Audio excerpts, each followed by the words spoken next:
الحمد لله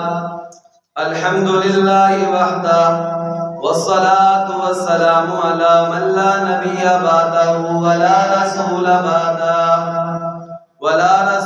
بعده ولا معصوم بعده. أما بعد فأعوذ بالله من الشيطان الرجيم. بسم الله الرحمن الرحيم. وأمر أهلك بالصلاة واصطبر عليها لا نسألك رزقا نحن نرزقك والعاقبة للتقوى. وقال النبي صلى الله عليه وسلم قرة عيني في الصلاة. وقال النبي صلى الله عليه وسلم اللهم بارك لنا في رجب وشعبان وبلغنا رمضان.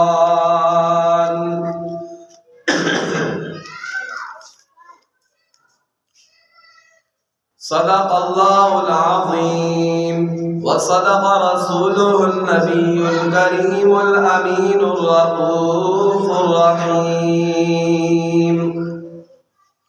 ونحن على ذلك لمن الشاهدين والشاكرين والحمد لله رب العالمين.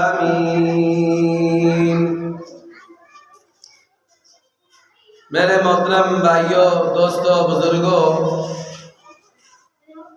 رجب المرجب کا مہینہ شروع ہو چکا ہے اور آج رجب المرجب کی 7 تاریخ ہے. رجب کا مہینہ جب شروع ہوتا تھا تو پیارے نبی صلی اللہ علیہ وآلہ وسلم یہ دعا مانگا کرتے تھے اللہم بارک لنا فی رجب و شعبان وبلغنا رمضان. اے اللہ ہمارے لیے ہمیں رجب کے اور شعبان کے مہینے میں برکت عطا فرما اور ہمیں خیر و عافیت کے ساتھ رمضان المبارک کے مہینے تک پہنچا دے. رجب وہ مہینہ ہے کہ جس مہینے کا ذکر اللہ تعالیٰ نے قرآن پاک میں بھی کیا ہے. اللہ تعالیٰ فرماتے ہیں ان عدت الشہور عند اللہ 12 شہرا یوم خلق من فی کتاب اللہ یوم خلق السماوات والارض منہا 4 حرم. اللہ تعالیٰ فرماتے ہیں کہ مہینوں کی تعداد اللہ تعالیٰ کے نزدیک 12 ہے. اللہ تعالیٰ کی کتاب میں اس دن سے جس دن سے اللہ تعالیٰ نے آسمانوں اور زمین کو پیدا کیا، جس دن سے اللہ تعالیٰ نے کائنات کا نظام بنایا، سورج اور چاند بنایا، دن اور رات بنایا، اس وقت سے مہینوں کی تعداد اللہ تعالیٰ نے 12 رکھی ہے. 4 مہینے ان میں سے محترم ہیں. وہ کون کون سے حدیث پاک میں آتا ہے؟ وہ 3 متواتر آتے ہیں، ذی قعدہ، ذی الحجہ، محرم. یہ تینوں اکٹھے آتے ہیں. اور چوتھا رجب جو جمادی الثانی اور شعبان کے درمیان میں آتا ہے.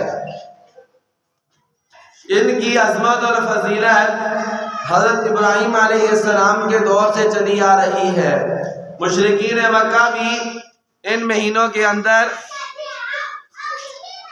جنگ نہیں کرتے تھے، قتال نہیں کرتے تھے، لڑائی نہیں کرتے تھے. وہ یہ کہتے تھے کہ اس لیے کہ یہ محترم مہینے ہیں، اس مہینوں کے اندر وہ جنگ نہیں کرتے تھے. میرے محترم بھائیوں، یہ رجب المرجب کا جو مہینہ ہے، اس مہینے کی یہ فضیلت آپ کے سامنے ذکر کی ہے کہ اس میں پیارے نبی صلی اللہ علیہ وسلم کثرت کے ساتھ دعا بھی مانگا کرتے تھے. اور اس مہینے میں پیارے نبی صلی اللہ علیہ وسلم کو اللہ تعالیٰ نے معراج بھی کرائی. اور یہ مہینہ خلیفہ حضرت امیر معاویہ رضی اللہ تعالی عنہ امیر المؤمنین کی وفات کا بھی مہینہ ہے۔ 22 رجب المرجب کو حضرت امیر معاویہ رضی اللہ تعالی عنہ کی وفات کا دن ہے۔ اسماعیل بچوں کو چپ کرا، بچے شور نہیں کرو، بار گلی میں جاؤ۔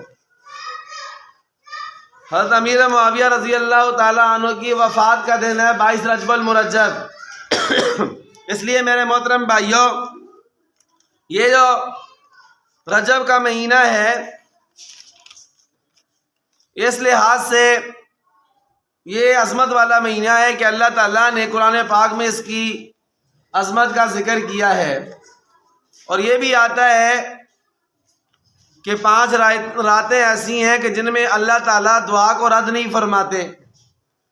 نمبر 1 رات شب جمعہ کی رات، نمبر 2 رجب کی پہلی رات، نمبر 3 15 شعبان کی رات، نمبر 4 چھوٹی عید کی رات، نمبر 5 بڑی عید کی رات۔ یہ 5 راتیں اللہ تعالیٰ نے ان کو محترم بنایا ہے، ان میں اللہ تعالیٰ دعا کو قبول فرماتے ہیں، اور ان میں سے رجب کی پہلی رات بھی، اس کا بھی ذکر ہے۔ جس طرح اس مہینے کے اندر نیک عمل کرنے کا اجر و ثواب بڑھ جاتا ہے، اسی طرح اگر کوئی ان مہینوں کے اندر بھی خدا نہ خواستہ کوئی گناہ کرتا ہے، گناہوں میں مبتلا ہوتا ہے، تو اس کا وبال بھی بڑھ جاتا ہے۔ اور ساتھ یہ یاد رکھنا ہے کہ جو 22 رجب المرجب ہے، وہ حضرت امیر معاویہ رضی اللہ تعالی عنہ کی وفات کا دن ہے۔ اور بعض لوگ اس 22 رجب المرجب کو کنڈوں کی رسم کرتے ہیں، کھیر حلوے شلوے پکا کر ان کو تقسیم کرتے ہیں، اور کہتے ہیں کہ یہ حضرت امام جعفر صادق رحمت اللہ علیہ ان کے نام کی ہے، تو میں ان کے نام کے کنڈے ہیں۔ تو یہ بات خوب اچھی طرح ذہن نشین کر لیں کہ یہ 22 رجب المرجب نہ تو امام جعفر صادق رحمت اللہ علیہ کی پیدائش کا دن ہے، اور نہ ہی حضرت امام جعفر صادق رحمت اللہ علیہ کی وفات کا دن ہے۔ ان کے اس دن کا 22 رجب کا ان کے ساتھ کوئی تعلق نہیں ہے۔ ہاں یہ حضور صلی اللہ علیہ وسلم کے برادر نسبتی، حضور کے سالے ام حبیبہ جو حضور کی بیوی تھے، ان کے بھائی حضرت امیر معاویہ بن ابی سفیان، جو حضور صلی اللہ علیہ وسلم کے کاتب وحی صحابہ میں سے تھے، وحی قرآن پاک نازل ہوتی تھی اس کو لکھ کر محفوظ کرتے تھے، وہ صحابی رسول امیر معاویہ رضی اللہ تعالی عنہ ان کی یہ وفات کا دن ہے۔ تو جو دشمنان صحابہ ہیں، جن کے دل کے اندر صحابہ اکرام کے خلاف بغض ہے، جو صحابہ سے نفرت کرتے ہیں، خاص طور پر حضرت امیر معاویہ رضی اللہ تعالی عنہ سے، انہوں نے یہ رسم ایجاد کی ہے کنڈوں والی۔ اور جس وقت یہ رائج کی تھی، اس وقت اہل سنت کا غلبہ تھا، اہل سنت کا غلبہ تھا، حکومت تھی، غلبہ تھا، تو انہوں نے رات کے اندھیرے میں چھپ کر یہ رسم کرتے تھے۔ ابھی کچھ عرصہ پہلے بھی یہ رات کے وقت کنڈے پکائے جاتے تھے، لیکن آہستہ آہستہ ان دشمنان صحابہ سے یہ طریقہ اہل سنت کے اندر بھی آ گیا ہے، اور اب سنی ذہن کے لوگ بھی یہ کنڈے بناتے ہیں۔ تو یہ سمجھ لینا چاہیے کہ یہ امام جعفر صادق رحمت اللہ علیہ کے ساتھ اس کا کوئی تعلق نہیں ہے۔ یہ دشمنان صحابہ حضرت امیر معاویہ کی وفات کی خوشی میں یہ کنڈوں کی رسم کرتے تھے۔ تو ہمیں خود بھی اس سے بچنا چاہیے، اور اپنے دوسرے بھائیوں کو بھی، اپنے مسلمان بھائیوں کو اس بری رسم سے بچانا چاہیے، اس لیے کہ ہم صحابہ کی وفات پر خوش نہیں ہوتے، ہم نعوذ باللہ صحابہ کے دشمنان میں سے، ان کے ساتھ بغض رکھنے والوں میں سے نہیں ہیں، بلکہ ہم ہر صحابی کے ساتھ محبت رکھنے والے ہیں، خصوص بالخصوص حضرت امیر معاویہ رضی اللہ تعالی عنہ، حضرت عمر بن عاص رضی اللہ تعالی عنہ، حضرت ابو سفیان رضی اللہ تعالی عنہ، حضرت عثمان غنی رضی اللہ تعالی عنہ، ہم ان سب سے پیار کرتے ہیں، اور ہم سارے کے سارے صحابہ اکرام کو جنتی سمجھتے ہیں۔ ہر صحابی نبی جنتی جنتی۔ اور میرے محترم بھائیوں، یہ جو رجب کا مہینہ ہے، اس میں یہ بات یاد رکھنی ہے کہ خاص طور پر کوئی ایسے روزے نہیں ہیں کہ رجب کی وجہ سے ان کی عظمت ہو، یعنی اسپیشل کوئی خاص روزہ رجب کا نہیں ہے جس کا الگ سے کوئی ثواب ہو۔ ویسے میرے اور آپ کے پیارے نبی حضرت محمد مصطفیٰ احمد مجتبیٰ سرور کونین فخر موجودات شرف کائنات محمد عربی صلی اللہ علیہ وسلم ہر جمعرات کو بھی روزہ رکھتے تھے، ہر سوموار کو بھی روزہ رکھتے تھے۔ ہمیں چاہیے جس کی ہمت ہو جمعرات کو روزہ رکھا کرے، یہ سنت رسول ہے، سوموار کو روزہ رکھا کرے، یہ سنت رسول ہے۔ اور ہمارے پیارے نبی صلی اللہ علیہ وسلم ہر مہینے کی اسلامی 13، 14، 15 تاریخ کو روزہ رکھتے تھے، جن کو ایام بیز کہا جاتا ہے۔ تو ہمیں بھی یہ چاہیے حضور کی اس سنت کو زندہ کرتے ہوئے جس کو اللہ نے توفیق بخشی ہو، جو روزہ رکھ سکتا ہو، وہ ہر اسلامی مہینے کی 13، 14 اور 15 دن تاریخ کو روزہ رکھے۔ اگر ہم ایک مہینے میں صرف 3 روزے رکھ لیں گے سنت سمجھ کر، اللہ تعالیٰ ہمیں پورا مہینہ روزے رکھنے کا ثواب عطا فرمائے۔ اس لیے یہ امت ایسی امت ہے کہ اللہ تعالیٰ نے اس کو یہ اعزاز بخشا ہے کہ ایک نیکی کرے گی اللہ 10 نیکیاں کرنے کا ثواب عطا فرمائیں گے۔ اللہ تعالیٰ قرآن پاک میں فرماتے ہیں بسم اللہ من جاء بالحسنات فلہ عشر امثالها، جو ایک نیکی لے کر آئے گا اللہ فرماتے ہیں میں اس جیسی 10 نیکیاں کرنے کا اس کو اجر اور ثواب عطا کروں گا۔ میرے محترم بھائیوں، آج میں آپ کے سامنے اس عبادت کا ذکر کرنا چاہوں گا جو عبادت اللہ تعالیٰ نے اپنے پیارے نبی صلی اللہ علیہ وسلم کو اپنے پاس عرش پر بلا کر عطا فرمائی۔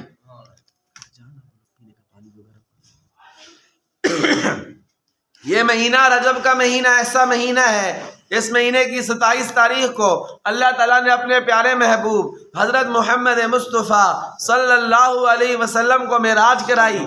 معراج کے سفر کا واقعہ انشاءاللہ میں اگلے جمعے کے بیان میں ذکر کروں گا، اس لیے کہ ابھی رجب کا مہینہ شروع ہوا ہے، معراج 27 رجب کو ہوئی ہے۔ آئندہ جمعوں میں انشاءاللہ معراج کے واقعات آپ کے سامنے ذکر کریں گے، لیکن اس بیان میں آج کے جمعے میں جو نماز میں اللہ تعالیٰ نے معراج میں اللہ تعالیٰ نے جو تحفہ دیا تھا اپنے پیارے حبیب حضرت محمد مصطفیٰ صلی اللہ علیہ وسلم کو، نماز کا تحفہ جو لے کر آئے تھے اس کا آپ کے سامنے ذکر کرتا ہوں۔ میرے محترم بھائیوں، جتنی بھی باتیں اللہ تعالیٰ نے عطا فرمائی، حج کی باری آئی اللہ نے فرشتے کو حکم دے کر زمین پر بھیجا، روزے کی باری آئی اللہ نے فرشتے کو حکم دے کر زمین پر بھیجا، اسی طرح زکوٰۃ کی باری آئی اللہ نے فرشتے کو حکم دے کر زمین پر بھیجا، لیکن جب باری آئی نماز دینے کی اللہ تعالیٰ نے اپنے پیارے محبوب حضرت محمد مصطفیٰ صلی اللہ علیہ وسلم کو اپنے پاس عرش پر بلایا۔ اور میرے محترم بھائیوں، نماز ایسی عبادت ہے کہ اللہ تعالیٰ قرآن پاک میں جگہ بجگہ اس نماز کا ذکر فرماتے ہیں۔ اقیم الصلاۃ، اے ایمان والو نماز قائم کرو، اتل ما اوحی الیک من الکتاب واقم الصلاۃ، نماز قائم کرو، ان الصلاۃ تنہی عن الفحشاء والمنکر، نماز تمہیں بے حیائی کے کاموں سے بھی روک دے گی، برے کاموں سے بھی روک دے گی۔ الا بذکر اللہ تطمئن القلوب، اللہ فرماتے ہیں دلوں کا سکون اللہ تعالیٰ نے اپنی یاد میں رکھا ہے۔ واقم الصلاۃ لذکری، نماز کو قائم کرو میری یاد کے لیے۔ وامر اہلک بالصلاۃ واصطبر علیہا، پیارے نبی جی اپنے گھر والوں کو بھی نماز کا حکم کریں، خود بھی نماز پڑھیں۔ واصطبر علیہا، نماز پہ پکے ہو جائیں، نماز چھوڑے نہ کسی حال میں۔ کیوں؟ نحن نرزقک لا نسألک رزقا، ہم آپ سے رزق کا سوال نہیں کریں گے، رزق ہم آپ کو دیں گے، آپ ہماری عبادت پوری کریں، آپ نماز کا اہتمام کریں۔ میرے محترم بھائیوں، نماز ایسی عبادت ہے جس کے نہ پڑھنے والے اللہ تعالیٰ ان کو دوزخ کی آگ میں ڈال دیں گے، جہنم میں ڈالیں گے جو نماز نہیں پڑھتے ہیں۔ یہ اتنا بڑا نماز کا نہ پڑھنا اتنا بڑا گناہ ہے۔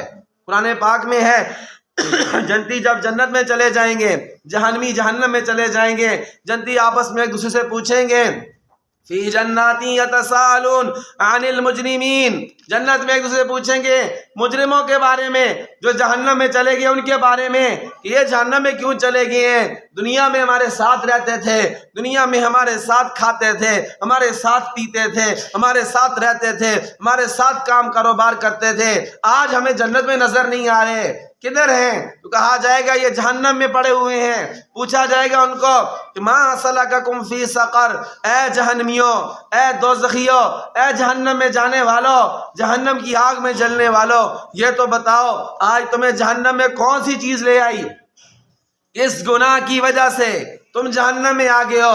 وہ آگے سے جواب دیتے ہیں لم نک من المصلین ولم نک نطعم المسکین وکنا نخوض مع الخائضین وکنا نکذب بیوم الدین حتی اتانا الیقین، ہم نماز نہیں پڑھتے تھے، ہم مسکین کو کھانا نہیں کھلاتے تھے، ہم آخرت کے دن کو جھٹلاتے تھے، یہاں تک کہ ہمارے پاس موت کا فرشتہ آ گیا۔ نماز نہ پڑھنا اتنا بڑا گناہ ہے کہ میرے محترم بھائیوں وہ جہنم میں چلے گئے۔ میرے اور آپ کے پیارے نبی حضرت محمد مصطفیٰ صلی اللہ علیہ وسلم نے کیا فرمایا؟ حضور اللہ کے پاس جب گئے معراج شریف پر، اللہ تعالیٰ نے پوچھا اے میرے محبوب کیا لے کر آئے ہو؟ فرمایا التحیات للہ والصلوات والطیبات، اے اللہ میرا سب کچھ آپ کے لیے ہے، میں عاجزی لے کر آیا ہوں جو آپ کو بڑی پسند ہے۔ آپ عاجزی سے پاک ہیں، آپ تکبر والے ہیں، آپ اکبر ہیں، آپ کبیر ہیں، اور آپ کبریائی کو پسند کرتے ہیں، کبریائی اور تکبر آپ کی چادر ہے، لیکن بندوں کی طرف سے آپ کو عاجزی پسند ہے۔ میں عاجزی لے کر آیا ہوں، میری جان بھی آپ کے لیے حاضر، میرا مال بھی آپ کے لیے حاضر، میری زبان بھی آپ کے لیے حاضر۔ میرے محترم بھائیوں، تو پھر اللہ تعالیٰ نے فرمایا اے میرے محبوب السلام علیکہ ایھا النبی ورحمۃ اللہ وبرکاتہ، اے میرے نبی آپ پر اللہ کی رحمتیں نازل ہوں، برکتیں نازل ہوں، آپ پر سلام ہو۔ تو اللہ کے پاک نبی نے ساتھ اپنی امت کو معراج پر بھی نہیں بھولے، اپنی اس امت کو معراج پر بھی نہیں بھولے، فرمایا اللہ مجھ پر اپنی رحمتیں نازل کرتے ہیں تو علی عباد اللہ الصالحین، جو میری امت کے نیک بندے ہیں ان پر بھی اپنی رحمتیں نازل کریں، ان پر بھی اپنی برکتیں نازل کریں، ان پر بھی اپنا سلام بھیجیں۔ تو میرے محترم بھائیوں، اللہ تعالیٰ نے اپنے پیارے محبوب صلی اللہ علیہ وسلم کو 50 نمازیں عطا کی۔ کتنی نمازیں عطا کی؟ ہمارے پیارے نبی رضا و تسلیم کے پیکر تھے، اور اللہ کے پاک نبی اللہ کے ہر حکم کے آگے سر جھکانے والے تھے۔ سر تسلیم خم ہے جو مزاج یار میں آئے، آگے سے جواب نہیں، آگے سے سوال نہیں، آگے سے یہ نہیں کہ یہ تو زیادہ ہیں تھوڑی کر دیں۔ اللہ کے پاک نبی کو جب اللہ نے 50 نمازیں دیں، اللہ کے نبی لے کر آنے لگے، راستے میں حضرت موسیٰ علیہ السلام سے ملاقات ہوئی۔ موسیٰ علیہ السلام نے پوچھا اے اللہ کے نبی اللہ نے آپ کو کتنی نمازیں دی ہیں؟ فرمایا 50 نمازیں دی ہیں۔ فرمایا اے اللہ کے پاک نبی آپ کی امت 50 نمازیں نہیں پڑھے گی، میری امت پر تو 2 نمازیں فرض تھیں، فجر کی اور عصر کی۔ اللہ تعالیٰ نے اس امت کو کتنا اعزاز بخشا ہے، کتنا اعزاز بخشا ہے۔ پہلی امتوں میں اذان نہیں تھی، اللہ نے اس امت کو اذان دی۔ پہلی امتوں میں نماز کی جماعت نہیں تھی، اللہ نے اس امت کو نماز کی جماعت عطا کی۔ پہلی امتوں میں 2 نمازیں تھیں، اللہ نے اس امت کو 5 نمازیں عطا کی۔ فرمایا ہے آمنہ کے لال واپس جائیے، اللہ تعالیٰ سے کہیں کہ اللہ تعالیٰ نماز کو کم کر دیں۔ ہمارے پیارے نبی علیہ السلام اللہ کے پاس گئے، اللہ تعالیٰ نے 5 کی، پھر 5 کم کی، پھر آئے موسیٰ علیہ السلام نے پھر کہا، پھر گئے پھر 5 کم کی، کرتے کرتے 5 رہ گئیں۔ موسیٰ علیہ السلام نے فرمایا کہ اب کتنی ہیں؟ فرمایا 5 ہیں۔ فرمایا پھر جائیں اللہ سے کہیں کہ کم کریں، یہ آپ کی امت والے 5 نہیں پڑھیں گے۔ تو میرے محترم بھائیوں، میرے اور آپ کے پیارے نبی حضرت محمد مصطفیٰ صلی اللہ علیہ وسلم نے کیا خوب فرمایا۔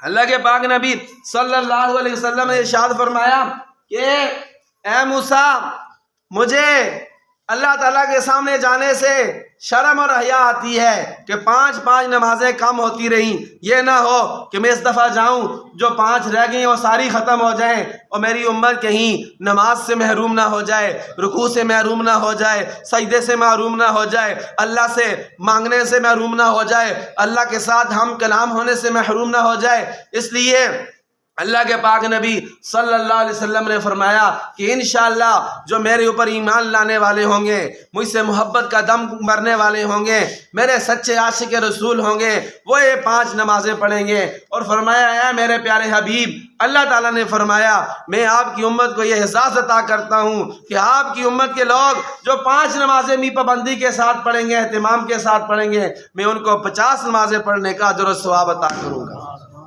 اللہ کے پاک نبی صلی اللہ علیہ وسلم نے ارشاد فرمایا اے میرے صحابہ یہ بتاؤ، ایک بندے کے دروازے پر نہر بہ رہی ہے، دن میں 5 دفعہ اس میں نہاتا ہے، کیا اس کے جسم پر حل یبقى من درنہ شیء، کیا اس کے جسم پر ذرا برابر بھی میل باقی رہے گا؟ صحابہ نے فرمایا نہیں اللہ کے نبی، 5 دفعہ صاف پانی سے نہانے سے میل ختم ہو جائے گا۔ فرمایا یہی مثال ہے میری امت کے ان لوگوں کی، ان مسلمانوں کی، ان ایمان والوں کی جو دن میں 5 وقت کی نماز اہتمام سے پڑھیں گے۔ اللہ تعالیٰ نماز کی برکت سے ان کے سارے گناہوں کو معاف کر دیں گے، ان کا ظاہری جسم بھی پاک ہو جائے گا، اللہ ان کو گناہوں سے بھی پاک کر دیں گے۔ ایک دفعہ پیارے نبی علیہ السلام باہر گئے، سردی کا موسم تھا، درخت کی ٹہنی پکڑی، زور سے ہلائی، بہت پتے گرے۔ صحابی سے پوچھا پتہ ہے میں نے ایسا کیوں کیا؟ کہنے لگے نہیں مجھے نہیں پتا، آپ ہی بتا دیں۔ اللہ کے پاک نبی نے فرمایا جب میرا کوئی امتی نماز پڑھتا ہے اس کے گناہ اس طرح گرتے ہیں جس طرح اس درخت کے پتے گرے۔ جب بندہ وضو کرتا ہے، وضو کے لیے بیٹھتا ہے، ہاتھ دھوتا ہے، ہاتھوں والے گناہ دھل جاتے ہیں، منہ دھوتا ہے، منہ والے گناہ دھل جاتے ہیں، پاؤں دھوتا ہے، پاؤں والے گناہ وضو کے پانی کے ساتھ دھل جاتے ہیں۔ میرے محترم بھائیو، ایسی نماز کی عبادت اللہ تعالیٰ نے ہمیں عطا فرمائی ہے۔ اور حضور نے کیا فرمایا؟ حضور نے فرمایا قرۃ عینی فی الصلاۃ، اے ایمان والو تم مجھے راضی کرنا چاہتے ہو، مجھے خوش کرنا چاہتے ہو، یہ چاہتے ہو کہ آخرت میں تمہارا نبی تم سے راضی اور خوش ہو، تو پھر نماز نہ چھوڑنا، پھر نماز نہ چھوڑنا۔ میری آنکھوں کی ٹھنڈک نماز میں ہے، میرے دل کا سکون نماز میں ہے، میری آنکھوں کا نور نماز میں ہے۔ تو اس لیے جو چاہتا ہے میرے نبی مجھ سے خوش اور راضی ہو جائیں، اسے چاہیے کہ 5 وقت کی نماز اہتمام کے ساتھ ادا کرے، نماز میں کوئی کسر نہ چھوڑے۔ میرے اور آپ کے پیارے نبی حضرت محمد مصطفیٰ صلی اللہ علیہ وسلم آخری عمر میں جب سخت بیمار ہوئے، بخار ہوا، سر درد ہوا، چلنے نہیں ہوا جا رہا تھا، نماز کا ٹائم ہوا، اللہ کے پاک نبی نے حضرت علی کو بلایا، حضرت عباس کو بلایا، فرمایا میں چل نہیں سکتا تم مجھے سہارا دو۔ دائیں طرف ایک پر سہارا رکھا، دوسری طرف دوسرے صحابی پر سہارا رکھا، دونوں کے کندھوں پر سہارا لے جا کر مسجد نبوی شریف میں نماز ادا کی۔ ہمارے نبی، نبیوں کے امام، امام الانبیاء، بخشے بخشائے، گناہوں سے پاک، معصوم نبی، اور میرے محترم بھائیو نماز کا اتنا اہتمام۔ اللہ کے نبی اگر نماز گھر میں پڑھ لیتے پھر بھی کوئی مسئلہ نہیں تھا، لیکن امت کو سبق دینا تھا کہ تمہارے نبی جن کے تم نام لیوا ہو، اتنی سخت بیماری میں بھی، اتنے مشکل وقت میں بھی، مرض الوفات میں بھی انہوں نے نماز نہیں چھوڑی، چھوڑنا تو کیا گھر میں بھی نہیں پڑھی، جا کر مسجد میں جماعت کے ساتھ نماز ادا کی۔ اور آخری وقت تھا جب اللہ کے پاک نبی صلی اللہ علیہ وسلم کا، تو اللہ کے پاک نبی نے ارشاد فرمایا لوگوں 2 چیزوں کا بڑا خیال کرنا۔ جاتے وقت نا ہر بندہ وصیت کرتا ہے، ہم کس کی وصیت کرتے ہیں؟ ہم اپنے بچوں کو مال کی وصیت کرتے ہیں، کار کی وصیت کرتے ہیں، کوٹھی کی وصیت کرتے ہیں، کاروبار کی وصیت کرتے ہیں، دکان کی وصیت کرتے ہیں، لیکن ہمارے پیارے نبی صلی اللہ علیہ وسلم نے اپنے نام لیواؤں کو 2 چیزوں کی وصیت کی، فرمایا الصلاۃ، ایک نماز کا بہت خیال کرنا، نماز نہ چھوڑنا، دوسرا فرمایا وما ملکت ایمانکم، جو تمہارے ماتحت ہیں ان کا بہت خیال کرنا کہ ان پر ظلم نہ کرنا۔ تمہاری بیوی تمہاری ماتحت، تمہارے بچے تمہارے ماتحت، تمہاری بچیاں تمہاری ماتحت، تم اگر بڑے ہو، تمہارے کاروبار ہے، تمہارے آگے ملازم ہیں، وہ تمہارے ماتحت ہیں، ان کا خیال کرنا، کسی پر ظلم نہ کرنا، کسی کا حق نہ کھانا، کسی کے ساتھ زیادتی نہ کرنا۔ فرمایا ان 2 وصیتوں کو پلے باندھ لو، اللہ تعالیٰ تمہیں کامیاب کر دیں گے۔ اور اس میں اس بات کی طرف بھی اشارہ ہے، 2 حقوق ہوتے ہیں، ایک حقوق اللہ، ایک حقوق العباد۔ اللہ کے نبی نے پورے دین کا خلاصہ وصیت فرمایا، پورے دین کا خلاصہ، نماز حقوق اللہ میں سے ہے، اور ماتحتوں کا خیال کرنا حقوق العباد میں سے ہے۔ فرمایا اللہ کے حقوق کا بھی خیال کرنا اور بندوں کے حقوق کا بھی کیا کرنا؟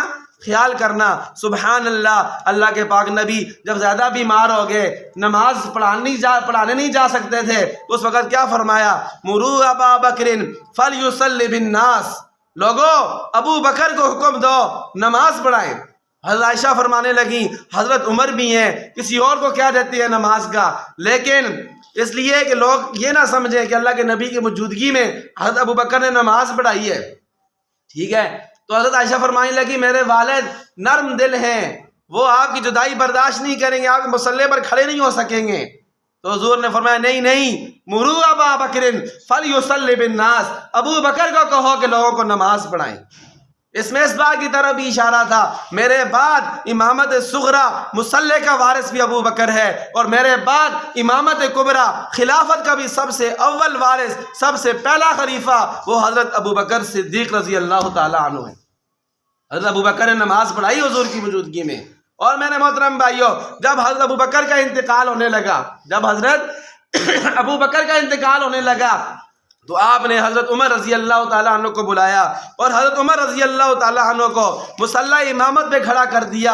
اس بات کی طرف اشارہ تھا کہ میرے بعد خلیفہ دوم ہوگا تو وہ حضرت عمر بن خطاب ہوگا، اس لیے کہ مصلی امامت کا بھی وارث یہ ہے، یہ امامت صغریٰ ہے، اور خلافت جو ہے امامت کبریٰ حکمرانی ہے، اس کا بھی میرے پاس وارث، میرے بعد وارث وہ حضرت عمر بن خطاب ہوگا۔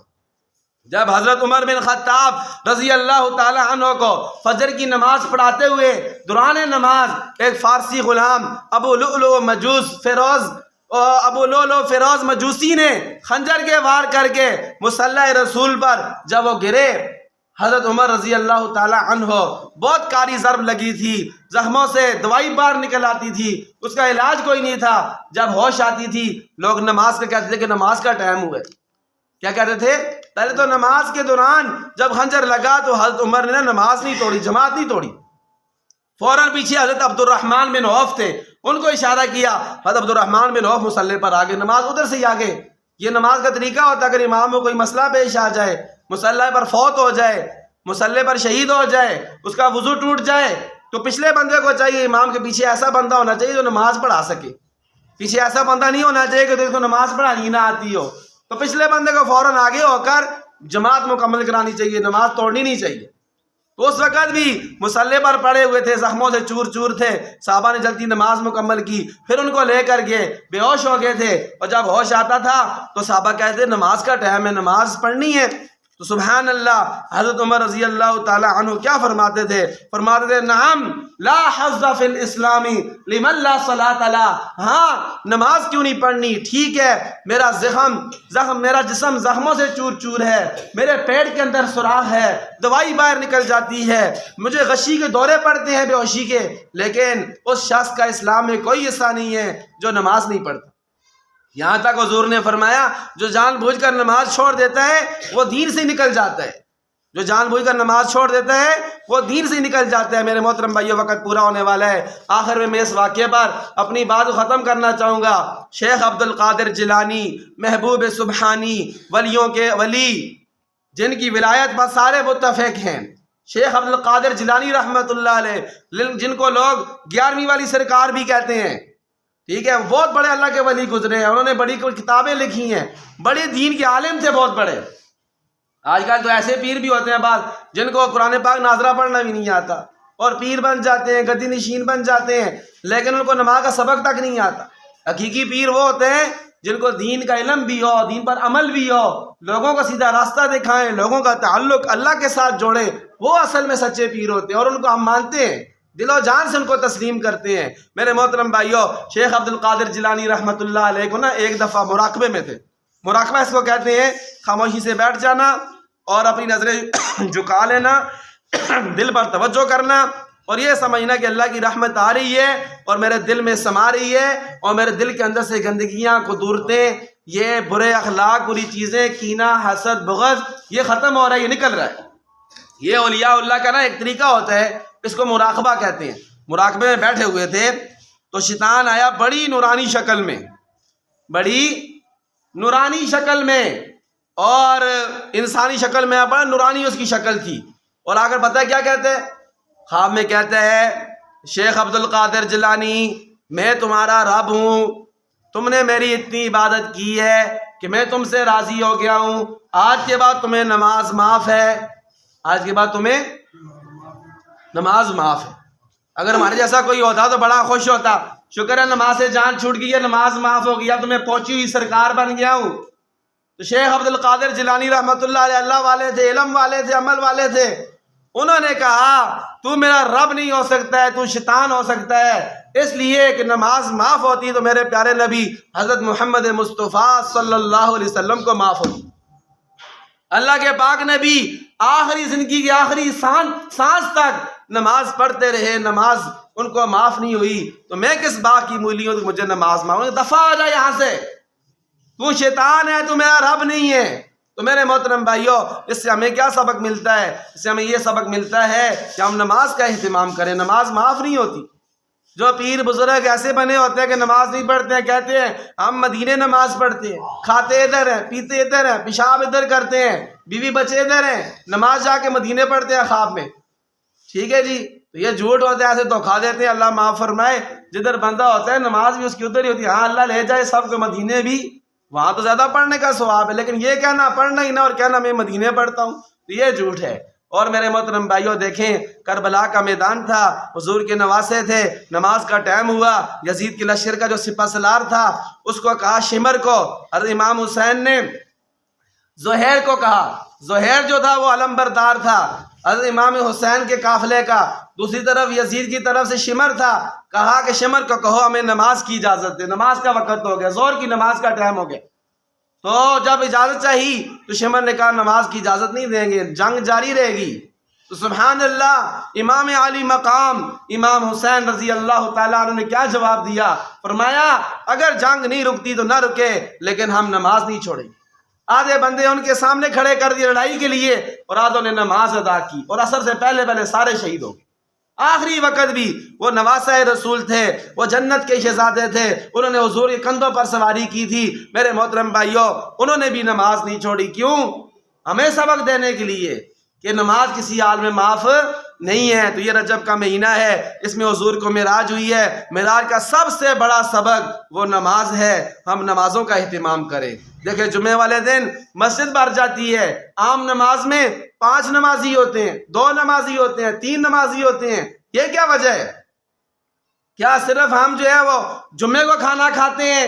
کیا جمعے کو صرف رب کی نعمتیں استعمال کرتے ہیں؟ کیا جمعے کو صرف پانی پیتے ہیں؟ نعمتیں تو رب کی ہر وقت دن رات استعمال کرتے ہیں، اور رب کی عبادت جو ہے وہ صرف ہفتے بعد 8ویں دن کرتے ہیں۔ اور بعض تو ایسے ہوتے ہیں کہ جو سال بعد صرف عید کی نماز پڑھتے ہیں۔ اللہ معاف کرے۔ اللہ تعالیٰ سے دعا ہے اللہ مجھے بھی عمل کی توفیق عطا فرمائے، آپ کو بھی